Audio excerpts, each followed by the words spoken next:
Hello everyone, welcome to my channel. Guys, the Ripple SEC legal brawl could be a game changer for crypto. The protracted brawl over whether XRP is a security could drag on into 2023. But the company and crypto advocates see increasingly optimistic signs. Ripple family, don't forget to like the video, subscribe to my channel and turn on the notification bell before going into the details.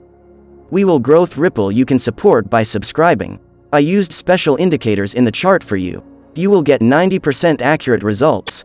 Watch the video till the end without skipping. It's been more than a year since the SEC stunned the technology world by suing Ripple, kicking off what has become the most closely watched legal battle in crypto. The case, in which the SEC accused the crypto powerhouse of violating securities laws, has morphed into a protracted brawl, with the future of crypto regulation potentially at stake. The battle will likely drag on into next year after Ripple and the SEC agreed on a schedule for the next phase of the case. Filings and hearings on motions for summary judgment will extend to December. At that point, a federal judge will either decide the case or have it go to trial. It now looks like a resolution will come in 2023, Ripple General Counsel Stuart Alderoty said in a tweet. Justice delayed? The battle, which began in December 2020, centers on the SEC's claim that Ripple failed to register roughly $1.4 billion worth of XRP as securities. The lawsuit's outcome could have far-reaching implications for crypto. If the SEC prevails, it could upend the way crypto companies operate, setting a precedent that the digital assets they offer users must be subject to the strict reporting and registration rules that apply to securities. If Ripple wins, it would be a major victory for crypto at a time when the industry is growing rapidly but also facing more intense regulatory scrutiny on multiple fronts. The drawn-out court battle has been frustrating for Ripple, which has accused the SEC of legal bullying and delaying tactics. Alderoty suggested Ripple had no choice but to agree to the extended schedule. To those asking if this is a joint filing, yes it is, he said. But, based on the SEC's track record, if we didn't agree to this, the next iteration would have very likely been even longer. Chair Gensler preaches, justice delayed is justice denied. When firms defend themselves from SEC bullying investigations, inquiries, he added, referring to SEC head Gary Gensler's November 2021 speech in which he promised that the agency will focus on bringing matters to resolution swiftly.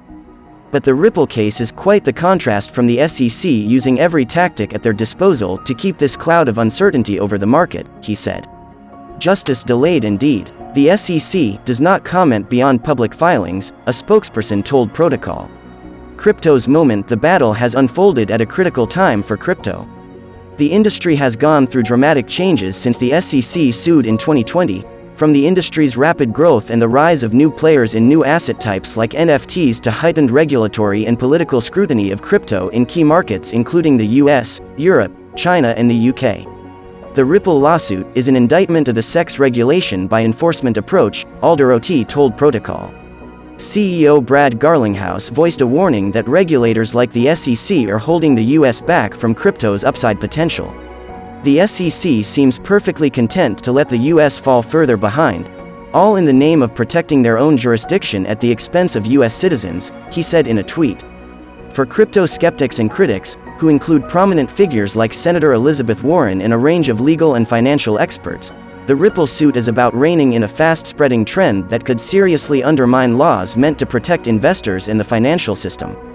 Crypto's explosive growth over the past 2 years has triggered a strong push for more transparency and accountability from companies that offer an expanding selection of digital assets and services amid mounting fears of instability that could lead to a financial crash. The SEC argues that XRP is essentially an illegal securities offering, and that Ripple did not provide the type of financial and managerial information required by law. The agency said Garlinghouse, who was named in the suit together with co-founder Chris Larsen, has said repeatedly that he was very long XRP, meaning he held a significant position he expected to rise in value, without disclosing his sales of XRP.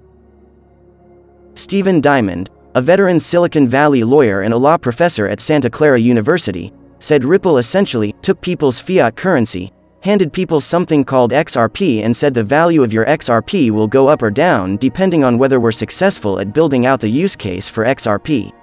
Distributed ledger, the core technology in crypto, he argued, is a con game being played by crypto to evade regulation by the SEC and others.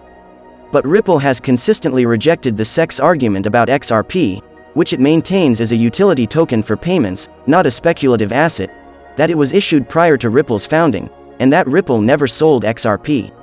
There was never a contract for an investment, Alderoty said. Owning a unit of XRP provides no right, title, or interest in Ripple or any distribution of profits from Ripple. The filing of the lawsuit, late in the term of former SEC Chair Jay Clayton, had a devastating effect on Ripple, sending XRP's market value crashing in December 2020. Alderoty portrayed the legal action as a rug pull by the SEC that wiped out $15 billion in XRP coin's value, the day the suit was filed, hurting the very people the SEC purports to protect. The Gensler effect. The lawsuit also put an early spotlight on Gary Gensler, who took over the agency just 4 months after it was filed.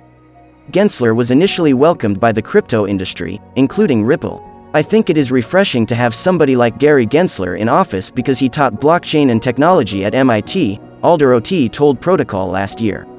That attitude quickly changed. Gensler sent a strong message that he would also take an aggressive stance toward crypto. Alderoty now routinely attacks Gensler on Twitter, accusing him and the SEC of leveraging every tactic to create market confusion. Gensler hit back in his November speech, though he didn't name any particular company or executive. "Some market participants may call this regulation by enforcement. I just call it enforcement." Ripple's Rode XRP has bounced back from the December 2020 crash, although the currency has fluctuated sharply as the crypto market entered another period of sharp volatility. Ripple also says the SEC lawsuit has not slowed Ripple's growth internationally, where its cross-border payments technology has continued to make gains. "Our business has been thriving outside of the US," Alderoty said. In fact, the company announced in January that it was buying back shares from a $200 million Series C round in 2019. Garlinghouse said business was doing well, despite these crazy headwinds. But Ripple has stepped up the pressure on the SEC, lambasting the agency decision to sue. Perhaps Ripple's most compelling line of attack is focused on former SEC Director William Hinman's 2018 speech, in which he said Ether is not a security. His comments sparked a rally in Ether's price, and appeared to endorse the crypto industry's position. Hinman was still a member of the SEC leadership under Clayton when the agency sued Ripple. He and Clayton stepped down at the end of 2020. Ripple has demanded that the SEC release emails related to the way the speech was discussed internally. "What we've said since day one is that Ripple is defending this lawsuit not only on its own behalf but on behalf of all of the entire crypto industry," Alderoty said. In his speech, Gensler signaled that he's not backing down as he leads the SEC to pursue misconduct wherever we find it, including crypto.